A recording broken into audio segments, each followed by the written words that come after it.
this is my review of Slime Diaries.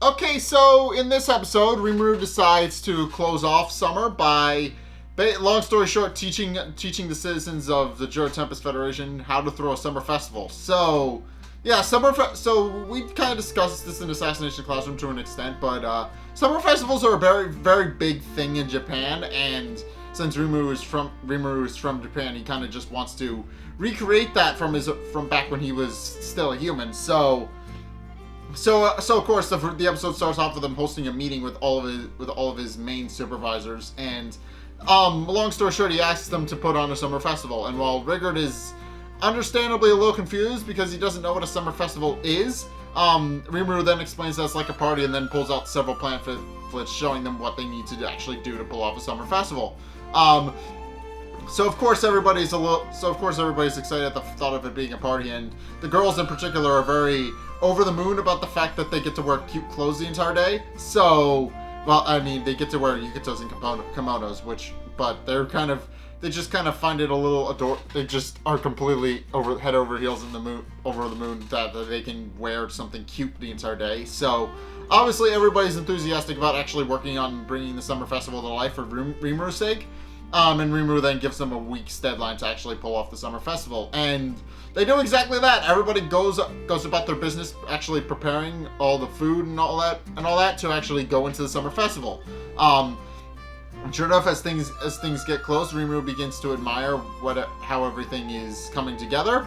And even pointing out that he feels like that it will actually be a pretty damn good summer festival, or at least in cheap imitation of one, because obviously they can't replicate everything 100%, because as we found out during one of the previous episodes, they don't exactly have all of the things that our world has. So obviously there's some differences, but as he's admiring everything, he notices during the prep work, he notices that they actually have a mask stall, and he asks everybody to bring him over, and he asks to go over to see it, and he does, only to discover that the masks are all of his face, which he openly admits fills him with a very bad feeling and feels like it's very creepy, only for Gabta, Shion, and Shuna to remark that it isn't creepy at all, as they're wearing his face and staring down at him, which is very creepy. So, in any case, it then moves on to everybody getting dressed up for the day. Rimuru winds up getting stuck with a kimono because, as he points out, he got stuck with girl clothes again, but he doesn't really mind because the kimono looks good on him. So, and he also remarks that Shuna and Shion look good in their kimonos. And even Rooney actually looks a little bit cute. But Shion actually complains about hers being a little bit too tight. To which Shuna just very ominously and sadistically remarks that big boobs get in the way of dressing. And it's very clear that she did that intentionally because she felt like Shion's assets would be distracting. And Rimuru just kind of shuts her down before it gets any worse. But in case they begin to go out into the festival, and the festival is now in full swing. And one of the first things Rimuru does is he goes to a takoyaki stall, which Shuna is more than happy to show off to him because she worked hard to make sure that they could actually bring the takoyaki back to life for him. So, and in case in point, when Rimuru finally tries it, he's head over the heels in love with it, pointing out that he never thought he would ever get to taste takoyaki again. And he's surprised how close they actually got it, and even remarks that they even had pieces of octopus in it, only for Shuna to ominously remark that they didn't really have octopus per se, and when Rimuru asks to know what they use instead, she merely gives a fake answer and then blocks his line of vision so he can't actually see what it is. And it's a good thing that she did that because, as it turns out, it's not octopus at all. It's some sort of weird monster, not quite octopus thing. And obviously Shuna's trying to keep Rimuru from finding out about it. But in any case, it then cuts to Rimuru and his friends going to find a frozen ice stall run by Kurobi. And Benimaru remarks that he feels it's a little bit strange that there would actually be ice in the colder, warmer season.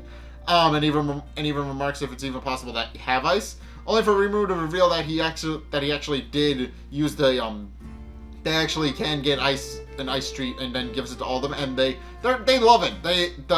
Kirby, Shuna, Shion, and Benimaru actually love how the ice tastes and how cool it is. But then Benimaru finds out where it comes from. As it turns out, Rimuru uses his ice shot skill to actually create the ice used for the ice. And Benimaru then becomes a little bit concerned because since he realizes it comes from a skill and not because they went out and got it, he wonders if it's actually safe to eat. With Shion and Shuna merely remarking that it probably is, as long as it tastes good, it probably doesn't matter. At which point Rimuru decides to unveil the thing he's most proud of in the festival, which is that he actually managed to replicate a type of syrup that he didn't think that took a long time to actually get the right color blue. But upon but then realizes that he may have made a mistake when he discovers that everybody has since associated it with his own color, because it is a very similar shade of blue, we'll put it.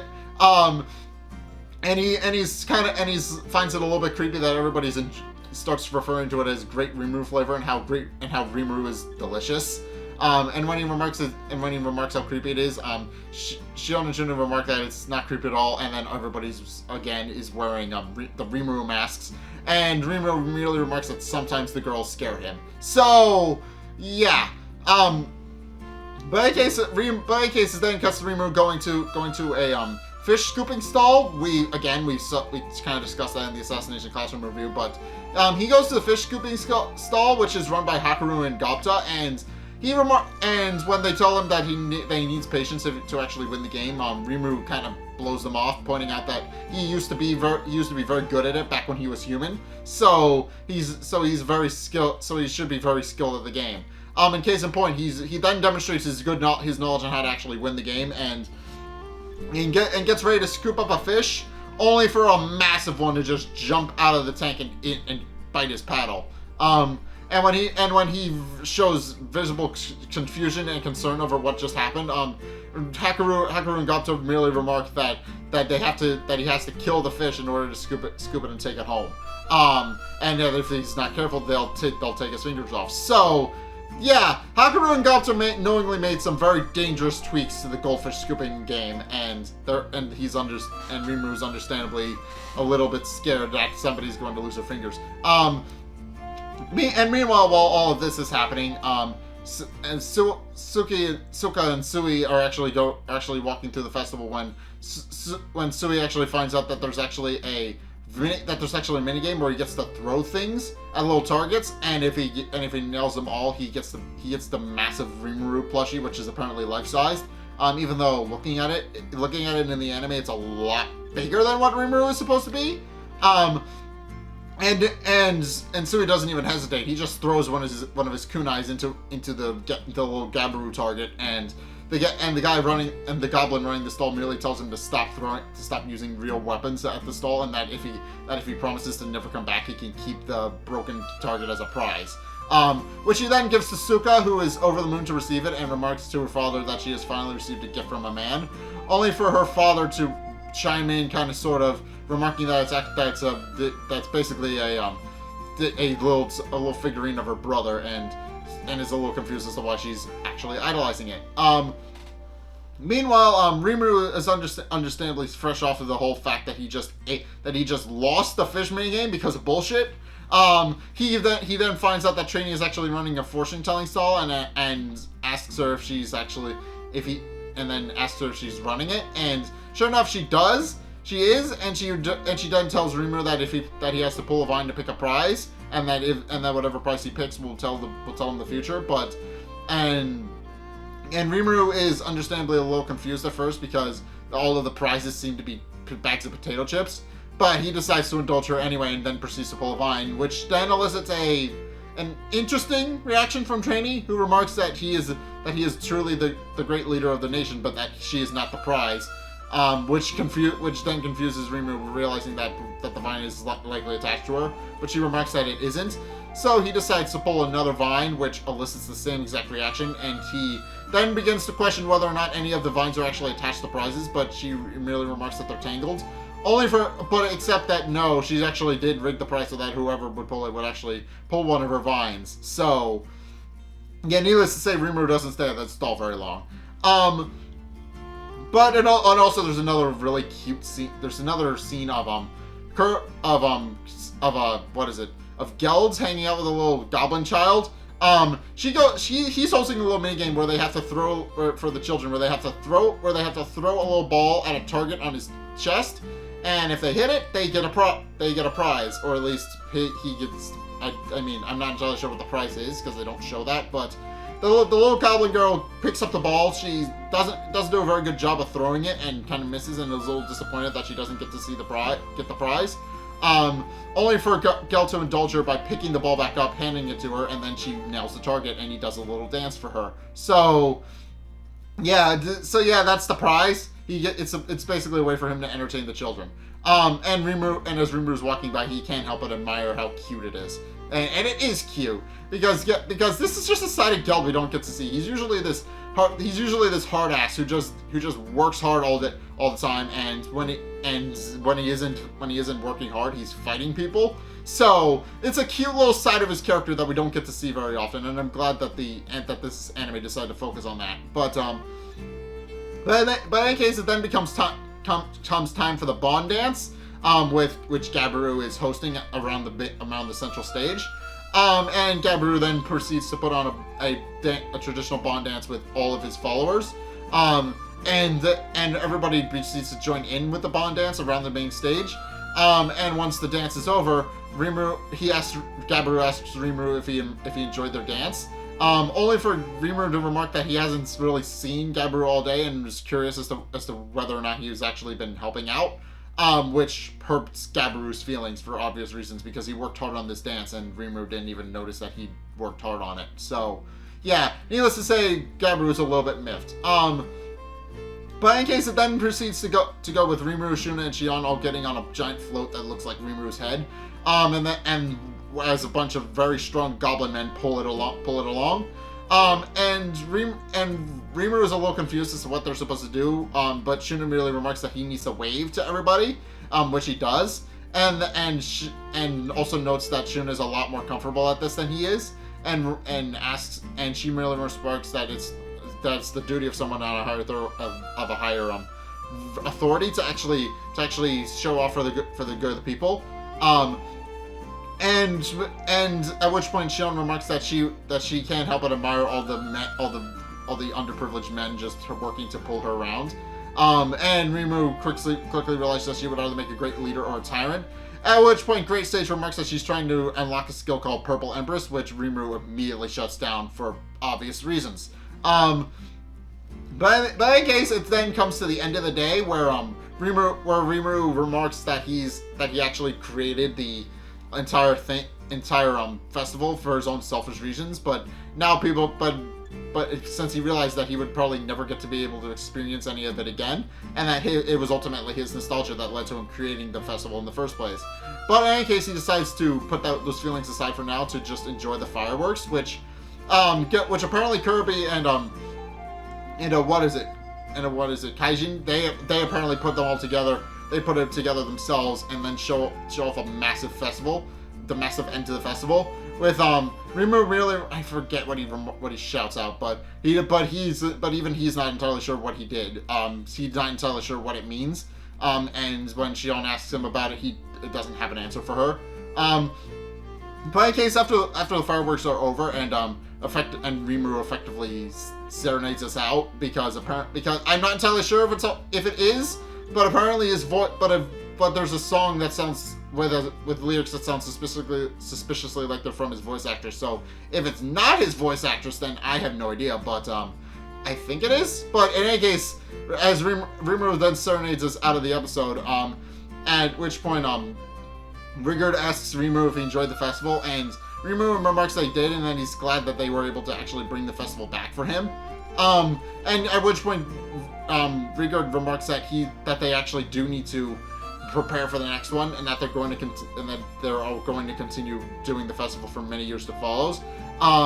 And Rimuru quickly realizes that as selfish as he was for giving them the festival, he realizes that his followers are equally selfish. So, yeah, that's kind of sort of how this episode ends, except for the preview, which calls back to that previous scene where it's very obvious that Shuna went full yandere mode with covering up Shion's breasts, because in the final scene, Shion finally opens up her kimono so that she can finally kind of have more freedom of movement, as it were. And Shuna is not happy about it. But yeah. So in any case, yeah, that's what this episode was. It was just about Rimuru showcasing bringing the summer festival to the world that he's now reincarnated in. That was mainly what the episode was. It was the first time he actually showcased a summer festival, and it was a big success, because apparently they have several more that are going to be planned at some point in the future. But that's mainly what the episode was. Just Rimuru introducing the summer festival for his own selfish reasons, and it wound up being a success anyway. And now everybody wants to host another one in the next year. So they're gonna just keep planning out these summer festivals indefinitely, I guess, until something happens. But long story short, Rimuru started a summer festival in his village, and it wound up paying off. So yeah, that's my review of Slime Diaries. What did you guys think? Let's get a discussion going in the comment section down below, or over on my Discord server, link in the description. Anyway, thank you guys so much for watching. If you enjoyed, be sure to like, comment, and subscribe. Also, be sure to follow me on Twitter in the description below to keep up to date with what's going on with the channel, as well as knowing when videos come out, because sometimes the YouTube sub boxes don't really work. So I've been doing that for a while now. And also, be sure to check out my Patreon if you want to help support me. It's only a couple bucks. It helps me out because it gives me the money I need to actually fund more content for you guys. I mean, I can fund it out of my own pocket, but any extra expenses you guys are able to help me with will help. So and also, if you do help support me on Patreon, then you will also be listed on my website. In addition to my website, you will also see written reviews from me. I currently only have like the one up there, but I am planning on writing more at some point in the near future. So be sure to check that out. And also be sure to check out my Discord if you want to connect with me and other people. But more importantly, I started a Twitch not too long ago. My first stream was on OnlyCans. If you guys don't know what OnlyCans is, it's this big, heavy lore indie game that doesn't feel like it should be as in-depth and lore-wise as it is. The VOD's up here because I kind of screwed up the archiving process over on Twitch, and there's no sound because I screwed that up as well. But you don't really need that to actually enjoy the story of it and actually figure out what kind of game it is. So yeah, I mean, there's no dialogue for me, but it's fine. And also, our next stream is going to be on Miitopia. So if you guys do like Miitopia, I reviewed it a while ago, but if you guys want to see me play through Miitopia with a fresh coat of paint, as it were, then be sure to check that out this Sunday. But in any case, yeah, if you also want to see more videos from me, then be sure to check out the videos linked in the end screen. The top video is the most recent video. It may or may not be this one. Whereas the bottom video is the video recommended to you based on what you've already seen from me. So, if you want to see more of what you like, or try something completely new, then be sure to check both of those videos out. But, regardless of whether or not you do any or all of those things, thank you guys so much for watching. As the next time, I'll see you guys in the next video. Peace!